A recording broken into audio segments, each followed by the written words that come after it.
नमस्कार। दिन भर की हाइलाइट्स जानने के लिए सुनते रहिए सुजस आवाज राजस्थान।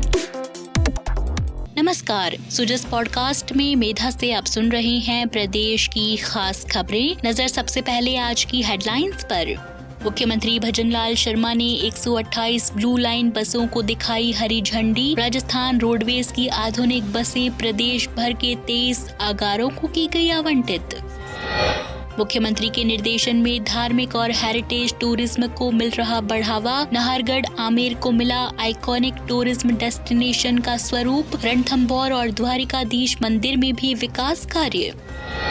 और प्रदेश को पर्यटन और संस्कृति का वैश्विक केंद्र बनाने की दिशा में महत्वपूर्ण कदम। उप मुख्यमंत्री दिया कुमारी की सख्त मॉनिटरिंग। पर्यटन और संस्कृति से जुड़े विकास कार्यों में गति लाने के दिए निर्देश।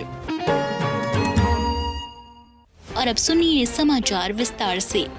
मुख्यमंत्री भजनलाल शर्मा ने हाल ही जयपुर के अमर जवान ज्योति पर राजस्थान राज्य पथ परिवहन निगम की 128 आधुनिक और सुविधा युक्त ब्लू लाइन बसों का शुभारंभ किया। उन्होंने बसों को हरी झंडी दिखाकर रवाना किया और इसके साथ ही अपनी बस राजस्थान रोडवेज, ग्रामीण परिवहन सेवा और वॉल्वो, स्कैनिया और एसी बसों में सीट पर भोजन सुविधा यानी कैटरिंग सर्विस की भी शुरुआत की। मुख्यमंत्री ने कहा कि राज्य सरकार का लक्ष्य प्रदेशवासी को सुरक्षित, सुलभ और आधुनिक सार्वजनिक परिवहन सेवा उपलब्ध कराना है। नई ब्लू लाइन बसें 23 आगारों को आवंटित की गई हैं, जिससे राजधानी से लेकर गांवों तक परिवहन नेटवर्क और मजबूत होगा। अपनी बस राजस्थान रोडवेज सेवा के तहत रेवेन्यू शेयरिंग मॉडल पर 357 मार्गों पर बसें शुरू की जा रही हैं। इन बसों से 169 ग्राम पंचायतों को सीधी परिवहन सुविधा मिलेगी, जिससे ग्रामीण क्षेत्रों में शिक्षा, स्वास्थ्य, रोजगार और अन्य मूलभूत सुविधाओं तक पहुंच आसान होगी। यात्रियों को राज्य सरकार द्वारा दी जा रही मुफ्त और रियायती यात्रा योजनाओं का लाभ भी इन बसों से मिलेगा। राज्य सरकार ने नवाचार करते हुए वॉल्वो, स्कैनिया और एसी बसों में रेल और हवाई यात्रा की तर्ज पर कैटरिंग सुविधा शुरू की है। अब यात्री अपनी सीट पर ही सुबह, दोपहर और शाम के मेनू के अनुसार भोजन प्राप्त कर सकेंगे। कार्यक्रम के दौरान मुख्यमंत्री ने नई बसों का भी अवलोकन किया और निगम की आधुनिक सेवाओं की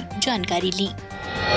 प्रदेश सरकार मुख्यमंत्री भजनलाल शर्मा के नेतृत्व में बजट घोषणाओं को धरातल पर उतार रही है। पर्यटन को बढ़ावा देने और धार्मिक स्थलों के जीर्णोद्धार के लिए वित्त विभाग ने 22 करोड़ 93 लाख रुपए की स्वीकृति दी है। जयपुर के नाहरगढ़ और आमेर को आइकॉनिक टूरिज्म डेस्टिनेशन बनाने के लिए 4 करोड़ 37 लाख रुपए स्वीकृत किए गए हैं। वहीं रणथंभौर के त्रिनेत्र गणेश मंदिर में श्रद्धालुओं की सुविधा के लिए 2 करोड़ से अधिक की राशि मिलेगी। राजसमंद के द्वारिकाधीश मंदिर के लिए 1 करोड़ रुपए से अधिक स्वीकृत हुए हैं, जिसमें बारादरी, फूड कोर्ट, पार्किंग और विद्युतीकरण के कार्य होंगे। इसी तरह बाड़मेर, जयपुर, पाली, सिरोही, उदयपुर, भरतपुर और अन्य जिलों के प्रमुख धार्मिक स्थलों के जीर्णोद्धार और सौंदर्यीकरण के लिए भी करोड़ों रुपए की वित्तीय मंजूरी दी गई है। मुख्यमंत्री ने कहा कि सरकार का लक्ष्य धार्मिक और हेरिटेज टूरिज्म को बढ़ावा देकर प्रदेश की संस्कृति और आस्था को नई पहचान दिलाना है, साथ ही रोजगार के अवसर भी सृजित करना है।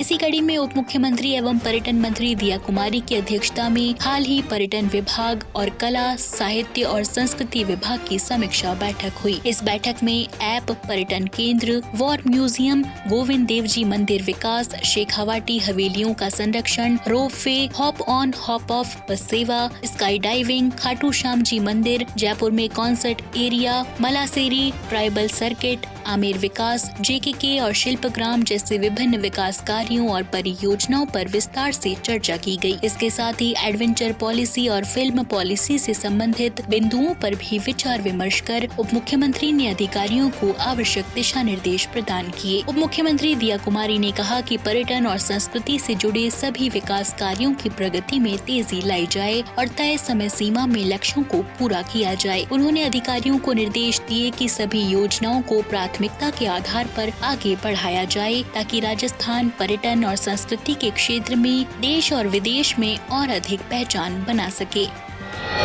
तो आज के सुजस पॉडकास्ट में इतना ही। मेधा को दीजिए इजाजत, कल फिर होगी आपसे मुलाकात। तब तक बने रहिए सुजस आवाज राजस्थान के साथ। नमस्कार।